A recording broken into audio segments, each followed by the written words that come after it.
Hi hello అండి. నేనైతే ఇప్పుడు మజ్జిగ చారు చేస్తున్నాను అండి నైట్ డిన్నర్లోకి కర్రీకి.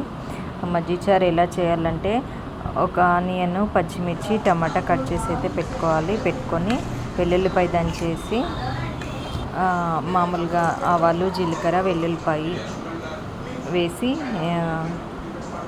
అవి ఫ్రై చేసుకోవాలండి. ఫ్రై చేసుకున్న తర్వాత కొద్దిగా పసుపు, కొంచెం సాల్ట్ వేయాలి. అవి మగ్గిన తర్వాత నేను ఇప్పుడు చూపించాను కదండి శనగపిండి 3 టేబుల్ స్పూన్స్ అంటే మన మజ్జిగ చారుని బట్టి తీసుకొని వాటర్లో కలిపి ఇలా వేసుకోవాలండి. ఇలా వేసుకున్న తర్వాత ఇలా మిక్స్ చేసుకోవాలి. చిన్నగా ఒక 2 మినిట్స్ బాయిల్ చేస్తే సరిపోతుంది.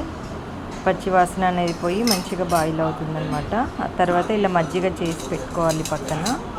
ఇదిగోండి పెరుగుని మజ్జిగ చిలికి పెట్టుకున్నాను. ఇలా మజ్జిగ చేసి పెట్టుకొని ఇది ఉడుకుతుంది కదండి, అప్పుడు సిమ్ చేసుకోవాలి. అది బాయిల్ అయింది కదా, కొంచెం చిక్కపడింది, బాయిల్ అయింది కదా, మంట సిమ్ చేసుకున్న తర్వాత ఈ మజ్జిగ అయితే అందులో వేయాలండి. గ్యాస్ స్టవ్ సిమ్ చేసుకున్న తర్వాతే వేయాలండి, లేదంటే మజ్జిగ అనేది విరిగిపోతుంది. ఇలా వేసి ఇలా కలుపుకోవాలండి. కలుపుకొని తర్వాత రుచికి సరిపడా సాల్ట్ వేసుకోవాలి.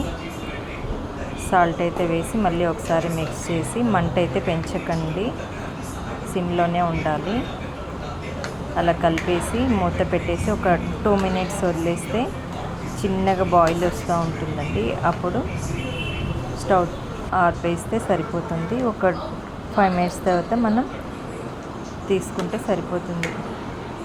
అంతే అండి, చాలా ఈజీగా అయిపోతుంది. Okay, bye.